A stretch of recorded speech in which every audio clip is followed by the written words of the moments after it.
오늘 말씀은 주님께서 십자가 지시기 전 감난산에서 기도하신 사건을 기록하고 있습니다. 우리는 오늘 말씀을 통해서 몇 가지 생각해 봐야 할 것들이 있습니다. 먼저 생각해 봐야 할 것은 습관이 사람의 인생을 결정한다 라는 것입니다. 오늘 말씀 39절을 보면 예수께서 나가사 습관을 따라 감난산에 가심에 제자들도 따라갔더니 라고 기록하고 있습니다. 주님께서 십자가를 지시기 전 감난산에 올라 기도하러 가신 것을 습관을 따랐다고 기록하고 있습니다. 주님께서는 마가복음 9장에서 귀신 들린 아이를 고치신 후 기도 외에 다른 것으로는 이런 종류의 것이 나갈 수 없다고 말씀하셨습니다. 이러한 말씀에 비추어 볼 때 주님께서 권세와 능력과 모든 것을 감내하시는 인품은 바로 이 기도에 의해서 결정되었다고 해도 과언이 아닐 것입니다. 우리는 성경을 볼 때 주님께서 이적을 일으키시는 권능과 놀라운 말들과 낮은 자들을 품으시는 성품을 볼 때 감탄할 때가 많습니다. 그리고 이와 같은 일들은 주님께서 하나님의 아들이시기 때문에, 즉 주님의 신성 때문이라고 쉽게 결론을 내립니다. 그러나 성경은 예수님의 권능과 인품은 그의 신성에 의한 것이라기보다는 인간의 한계를 뚜렷이 가지고 이 땅에 오셨기 때문에 기도 곧 하나님과의 교제를 통해서 할 수 있었다라는 것을 증거하고 있습니다. 예수님은 필요에 따라서 그때그때 기도하신 것이 아닙니다. 우리가 인생에 어떤 어려움이 닥쳤을 때만 기도하듯 그렇게 문제가 생겼을 때만 기도한 것이 아닙니다. 주님은 습관에 따라 기도하신 것입니다. 이와 같은 기도의 습관이 인간의 육신을 입었지만 인간의 육신의 한계를 넘어서게 한 것입니다. 그래서 어떠한 죄인도 품을 수 있는 성숙한 인품을 형성하게 하신 것입니다. 그러므로 우리들 또한 기도하는 습관을 가져야 한다는 것입니다.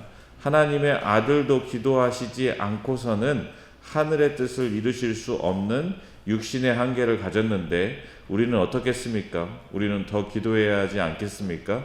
우리 역시 기도의 습관을 가질 때 주님을 닮아 주님이 보여주신 능력과 주님의 인품을 가질 수 있게 된다라는 것입니다. 그렇습니다. 습관은 무섭습니다. 습관은 습관이 생기기 전 불편하던 일을 아무렇지도 않게 할 수 있게 만들기 때문에 그렇습니다.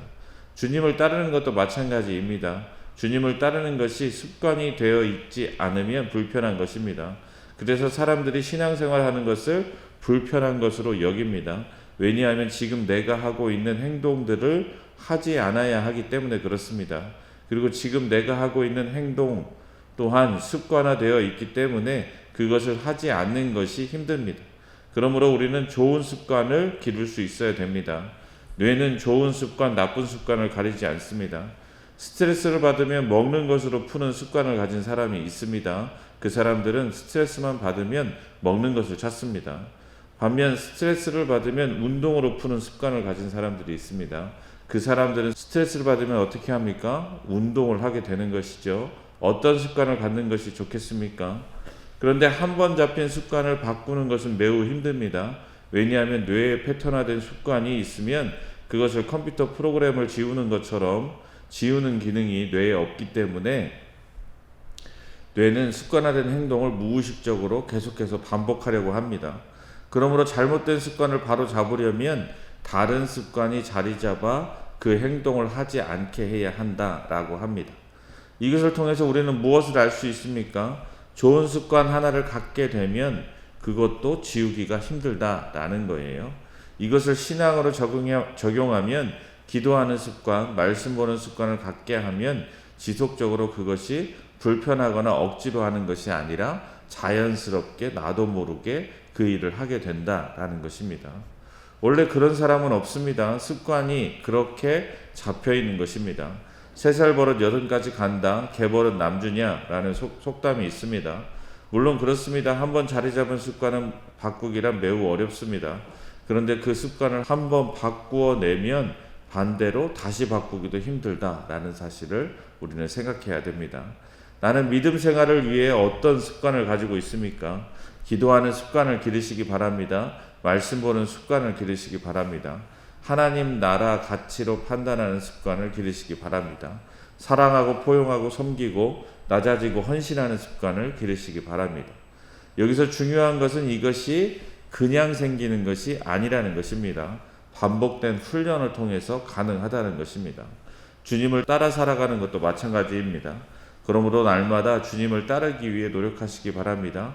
그러면 주님을 따르는 것이 과거에는 내가 해야 되는 것들을 포기해야 하는 불편함이었지만 그것이 습관화되면 자연스러운 삶이 되어 하늘의 뜻을 이루는 복된 삶을 살아갈 수 있게 된다는 것입니다.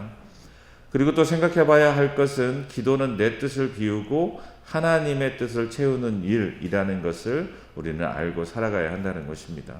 오늘 말씀 42절을 보면 이르시되 아버지여 만일 아버지의 뜻이거든 이 잔을 내게서 옮기시옵소서 그러나 내 원대로 마시옵고 아버지의 원대로 되기를 원하나이다 하시니 라고 말씀하고 있습니다. 인간의 육신을 가진 주님께서도 십자가의 고난을 피하고 싶으셨습니다. 십자가의 고난은 육체적 고난만 있는 것이 아닙니다. 사람들의 조롱, 제자들의 배신, 게다가 하나님과의 단절이라는 정신적인 고통까지 함께하는 아주 참혹한 고통이었습니다. 그러니 주님 또한 이 고통을 피하고 싶으셨습니다. 그래서 주님도 기도하고 있는 것입니다. 그런데 주님의 기도는 하늘의 뜻을 꺾고 내 뜻을 관철시키는 것이 아니라 자기 뜻을 꺾고 하나님의 뜻을 이루기 위한 기도였다라는 것입니다. 오늘날 많은 성도들이 기도는 하나님의 뜻을 꺾고 자신의 뜻을 이루는 것이라고 착각합니다. 그래서 금식을 하고 온 힘을 다해 부르짖으며 기도합니다. 물론 간절히 기도하는 것이 잘못된 것이 아닙니다. 그런데 문제는 하나님의 뜻을 들으려 하지 않는다는 것입니다.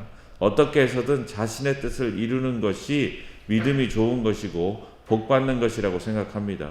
그러면서 야곱을 떠올립니다. 야복강에서 하나님께 기도했고 성경은 하나님과 겨루어 이겼다라고 표현하고 있기 때문에 그렇습니다.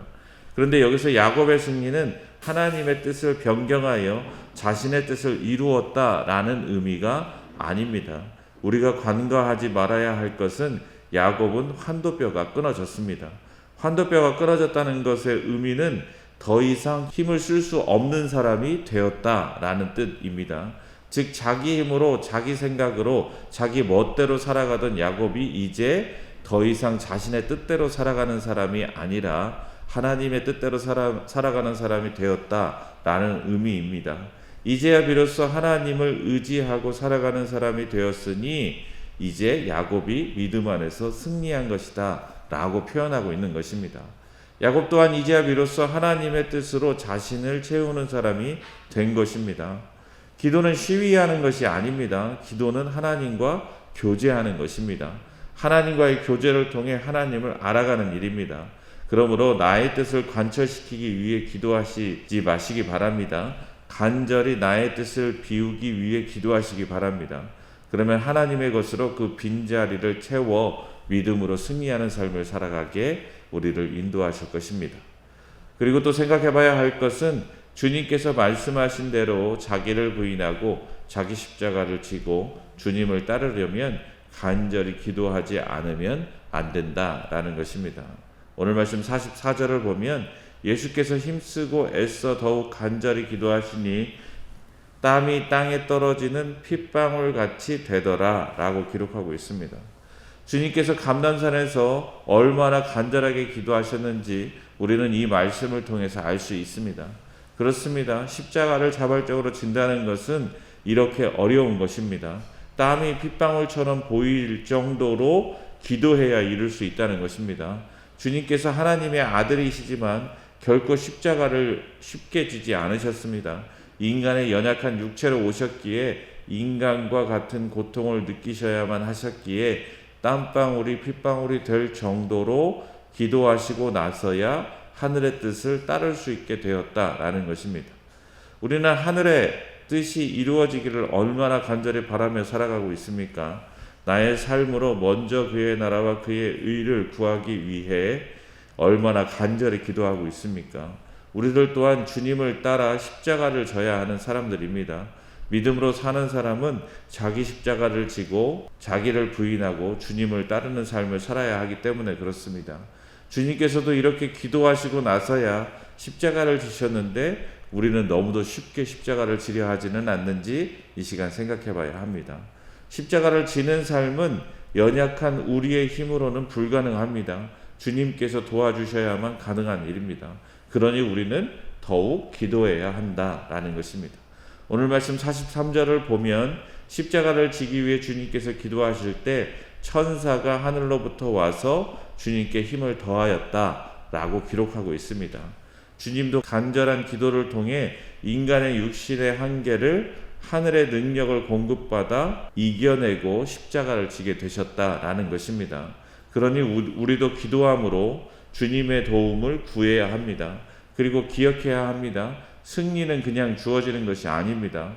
운동선수들이 경기에 이기기 위해서 얼마나 많은 땀을 흘립니까? 믿음의 승리 또한 마찬가지입니다. 간절히 기도하며 그리스도의 고난에 즐거이 참여하며 피땀 흘려 애쓰는 삶이 있어야 한다라는 것을 우리는 잊어서는 안 됩니다. 간절히 기도하며 자기 십자가를 지고 주님을 따라 믿음의 승리를 이루는 복된 저와 여러분 될 수 있기를 주님의 이름으로 소망합니다.